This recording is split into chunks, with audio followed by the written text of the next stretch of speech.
मैं मानता हूँ पहली बार देखने में ये चार्ट थोड़ा कंफ्यूजिंग लग सकता है ना। हर तरफ लाइंस और बार्स। लेकिन बस मेरे साथ बने रहिए, अगले कुछ मिनटों में हम इसे एक एक करके समझेंगे और यकीन मानिए सब कुछ पानी की तरह साफ हो जाएगा। तो आज का हमारा सफर कैसा रहेगा?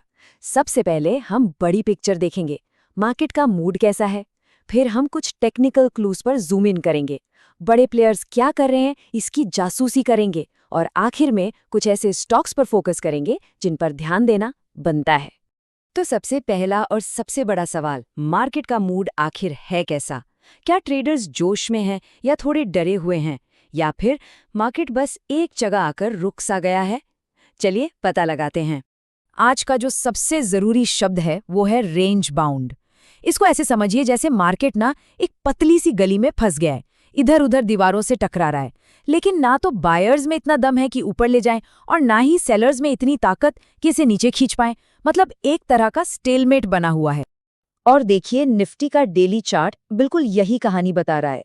साफ साफ दिख रहा है कि कीमतें 26,100 के फ्लोर और 26,350 की सीलिंग के बीच में ही बाउंस कर रही हैं। जब तक इन दोनों में से कोई एक लेवल टूट नहीं जाता ना, तब तक मार्केट में कोई बड़ी मूव एक्सपेक्ट करना थोड़ा मुश्किल है। लेकिन यहाँ एक बहुत ही अजीब चीज हो रही है। देखिए, मोमेंटम इंडिकेटर्स तो पॉजिटिव हैं, मतलब सब ठीक लग रहा है, पर असलियत में गिरने वाले स्टॉक्स बढ़ने वालों से कहीं ज्यादा थे। 1894 गिरे और सिर्फ 1243 बढ़े। ये क्या बताता है? ये बताता है कि ऊपर से भले ही सब हरा हरा दिख रहा हो, अंदर ही अंदर बहुत से छोटे स्टॉक्स पर सेलिंग प्रेशर था। तो अब ये पता करने के लिए कि मार्केट आगे जा कहाँ सकता है, हमें कुछ टेक्निकल क्लूज यानी कि तकनीकी इशारों को समझना पड़ेगा। इन्हें आप मार्केट की सीक्रेट लैंग्वेज समझ लीजिए, वो इशारे जिनका इस्तेमाल ट्रेडर्स फ्यूचर का अंदाजा लगाने के लिए करते हैं।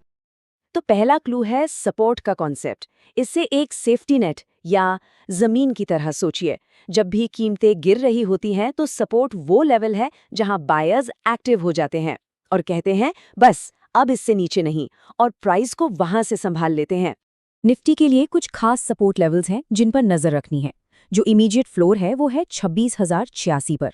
अगर ये टूटा तो अगला सेफ्टी नेट मिलेगा 26,023 पर और उसके बाद 25,996 पर। ट्रेडर्स इन नंबर्स को बहुत ध्यान से देख रहे हैं। अब सपोर्ट का ठीक उल्टा होता है रेजिस्टेंस। अगर सपोर्ट जमीन है तो रेजिस्टेंस छत है। ये वो प्राइस लेवल है जहां सेलर्स हावी हो जाते हैं और कहते हैं इससे ऊपर तो बिल्कुल नहीं, और कीमतों को ऊपर जाने से रोक देते हैं। तो ऊपर की तरफ निफ्टी को कुछ दीवारें तोड़नी होंगी। पहली रुकावट आएगी 26,273 पर।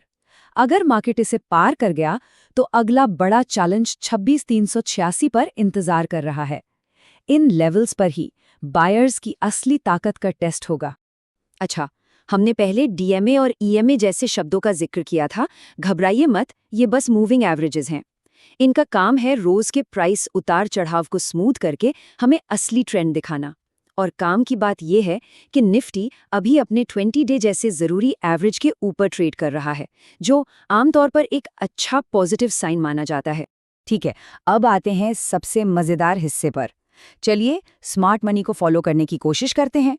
मतलब बड़े बड़े इंस्टीट्यूशंस और प्रोफेशनल ट्रेडर्स आखिर सोच क्या रहे हैं, इसका पता लगाने के लिए हम डेरिवेटिव डेटा, खास करके ओपन इंटरेस्ट को देखेंगे, ये जानने के लिए कि सबसे बड़ी बेट्स, सबसे बड़े दाव कहाँ लगाए जा रहे हैं।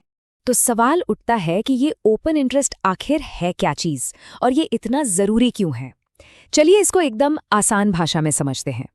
इसको समझने के लिए बस दो चीज़ें जाननी है, कॉल और पुट। कॉल खरीदने का मतलब है कि आप शर्त लगा रहे हैं कि मार्केट ऊपर जाएगा, ये तेजी का सौदा है। और पुट खरीदना ठीक इसका उल्टा है, आप शर्त लगा रहे हैं कि मार्केट नीचे गिरेगा, ये मंदी का सौदा है। सिंपल। तो चलिए अब उस चार्ट पर वापस चलते हैं जो शुरू में थोड़ा डरावना लग रहा था। अब देखिए ये ज्यादा आसान लगेगा। जो लाल बार्स हैं वो कॉल राइटर्स को दिखाते हैं। मतलब ये वो लोग हैं जो शर्त लगा रहे हैं कि प्राइस एक लेवल से ऊपर नहीं जाएगी, वो एक सीलिंग, एक रेजिस्टेंस बना रहे हैं। और जो हरी बार्स हैं वो हैं पुट राइटर्स, ये शर्त लगा रहे हैं कि प्राइस एक लेवल से नीचे नहीं जाएगी, वो एक फ्लोर, एक सपोर्ट बना रहे हैं। तो जो सबसे लंबी बार्स है ना, वही वो जगह है जहां सबसे बड़ी लड़ाई चल रही है। ओके, तो अब हमने मार्केट की बड़ी पिक्चर समझ ली है। अब टाइम है थोड़ा जूम इन करने का और कुछ खास सेक्टर्स और स्टॉक्स में छुपे हुए मौकों को ढूंढने का। और यहाँ एक इंटरेस्टिंग चीज देखने को मिल रही है। हर सेक्टर एक ही तरफ नहीं भाग रहा। निफ्टी ऑटो और आईटी जैसे सेक्टर्स में साफ साफ ऊपर का ट्रेंड है। वहीं फार्मा और एफएमसीजी जैसे सेक्टर्स मोस्टली साइडवेज हैं, मतलब एक ही जगह पर हैं। इससे हमें पता चलता है कि असली एक्शन कहाँ हो रहा है। तो इस पूरे एनालिसिस के बाद 2 स्टॉक्स निकलकर सामने आते हैं, ल्यूपिन और आईसीआईसीआई जीआई। दोनों को बाई का सिग्नल मिला हुआ है और साथ में उनके पोटेंशियल प्राइस टारगेट्स भी दिए गए हैं कि वो कहाँ तक जा सकते हैं। और ये लीजिए इसका विजुअल प्रूफ। आप देख सकते हैं लुपिन और आईसीआईसीआई जीआई दोनों के चार्ट्स में एक क्लियर और कंसिस्टेंट अप ट्रेंड दिख रहा है। ये इस बात को कंफर्म करता है कि इन स्टॉक्स में इस वक्त एक सॉलिड बुलिश मोमेंटम बना हुआ है। तो सारी बातों का सार क्या है? देखिए, ओवरऑल मार्केट रेंज में फंसा हुआ है, सपोर्ट और रेजिस्टेंस के बीच। ओपन इंटरेस्ट डेटा हमें दिखा रहा है कि बड़े प्लेयर्स कहाँ पोजीशन ले रहे हैं, और भले ही पूरा मार्केट सुस्त हो, ल्यूपिन और आईसीआईसीआई जीआई जैसे कुछ स्टॉक्स अलग से चमक रहे हैं और स्ट्रॉन्ग ट्रेंड दिखा रहे हैं। तो अब हमारे पास मार्केट को पढ़ने के टूल्स हैं। हम इन इशारों को समझते हैं। अब सवाल ये है, कल जब मार्केट खुलेगा तो हमारी नज़र किस चीज़ पर होगी? हम किन लेवल्स पर और किन क्लूज पर ध्यान देंगे? ज़रूर सोचिएगा।